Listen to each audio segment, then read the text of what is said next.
bored out of my mind, so I found a few apples on the counter here. I'm going to make a pie, an apple pie.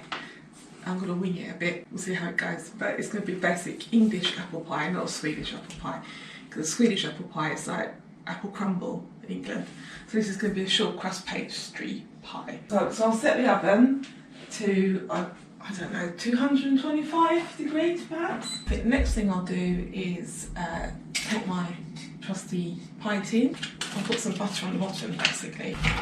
That's done, and then I'll just put that to one side.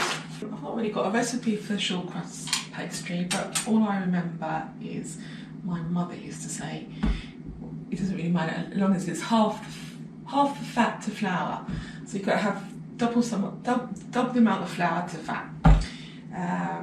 Yeah, so this is the butter I've got. If I've got enough, I'll probably have more than enough for a pie, and with the bits that I get left over, I'll make a jam tart or something. There you go. Yeah, so it's 270 grams. So I need double the amount of flour, which is, what's that, about 540 grams. Got to do maths in this as well. Oh my god.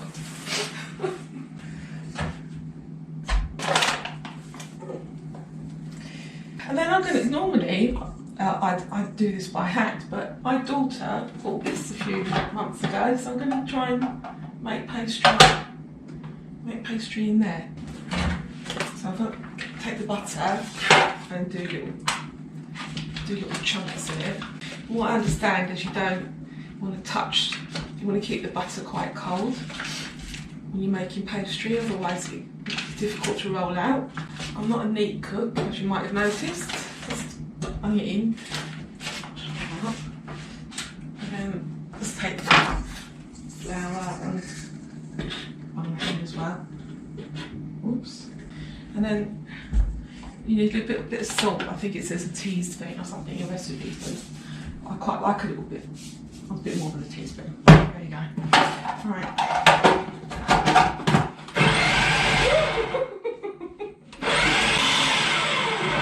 Oh my god, it's going everywhere. It's supposed to be in the bowl. Right. The idea is it's got to look like breadcrumbs. Now, I think I've done a bit too much pastry, but it looks like it's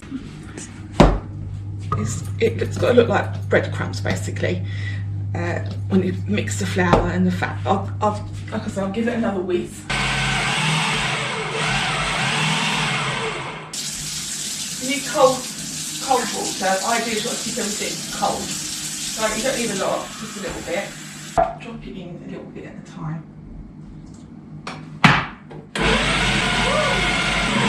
Oh look!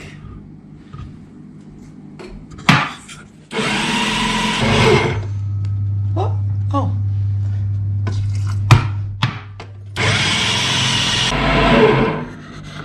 Well. Oh wow. That was really good. I think it feels about, I'll just put a little tiny drop more in. I don't want to make it too wet either, but just a little. See what happens. That's about right. So it's almost like all together. What I'm going to do is tip that into there, I think. Yeah, because it's almost like I haven't touched it, and it's almost like it's like in a ball already. So, boy, that's fantastic. It's an easier way to make pastry than doing it by hand. Now, that's what it looks like. I'm taking it out of the thing. I think perhaps I could have whisked it around a bit more and it might have like just joined together, but I haven't done that now. So now I'm going to try and make a ball of it. Get rid of that a minute.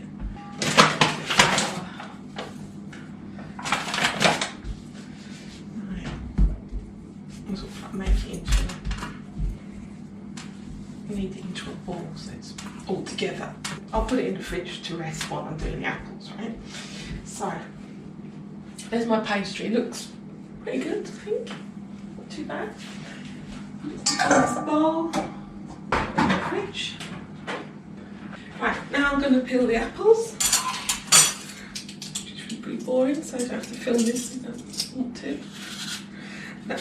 In England, you have something called a cooking apple, which for some reason they don't have here in Sweden. So this pie will be made out of the apples that have been sitting around in my fruit bowl over Christmas. Oh, right, it's like this. The apples are on the turn, so I can't be bothered about buying any more apples, so I found a tin of peaches in the cupboard. So I've put peaches in with the apples. Might work, I don't know, but it looks quite nice. The peaches were quite nice. Yeah, we'll see what happens. My chilled pastry, not been in there very long, it's been in there about half an hour perhaps, I think. The butter paper. This is what I've learnt today. It's the down, down, up, down strumming for the ukulele in C, whatever that means. But here we go.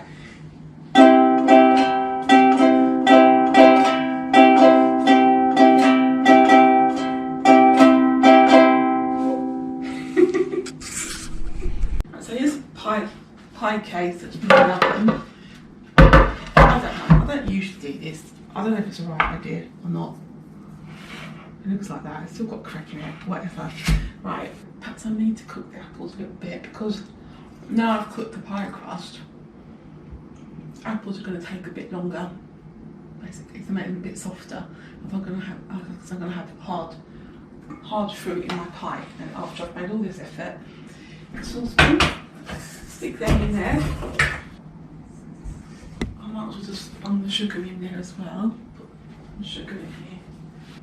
Half a glass sugar, and then some cinnamon as well. Wing it a bit.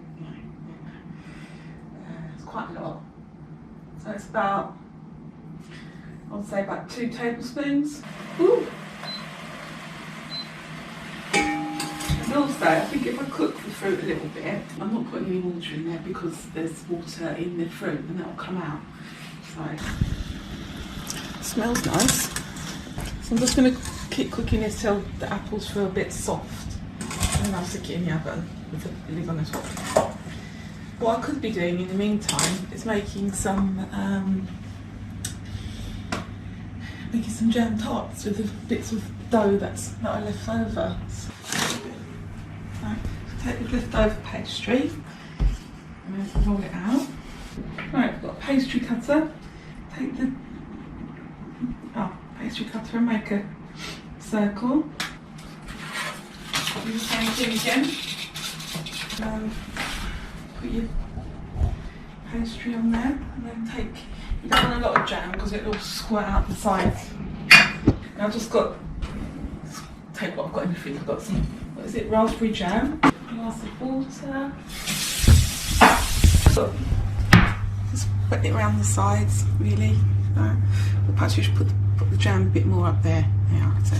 And then you just fold it over, and then you get a fork, and you put in your water, and then just go. So it's like a little jam empanada, or whatever they call those Spanish things. And then you need to let the steam out, so a hole in the top. There you go, jam tart. So you can see, look, you can see all the water that's come out of the apples, and that would all come out and made the pastry soggy.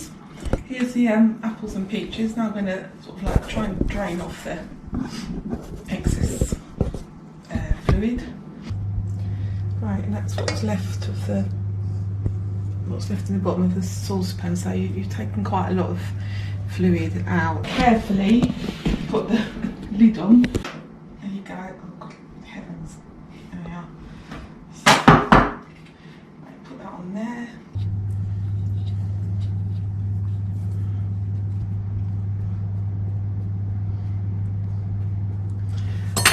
One apple pie in the oven until the top cooks, and it's done.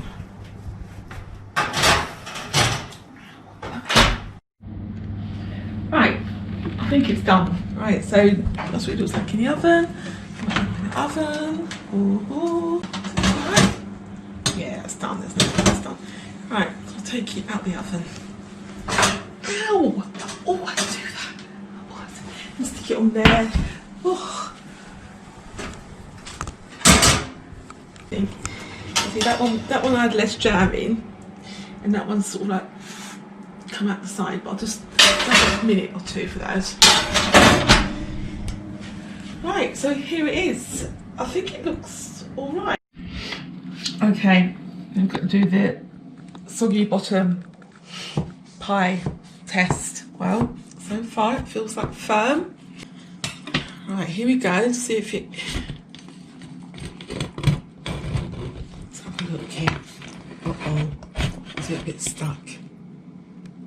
Oh, it's a bit stuck. But otherwise it's looking quite nice. But the pastry is stuck on the bottom.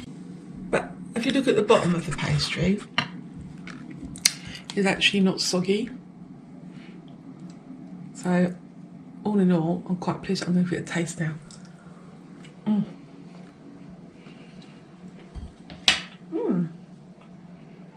Not bad. Well, it looks nice. Actually, it's better when you cut it into a little piece. Bit of ice cream on that, lovely.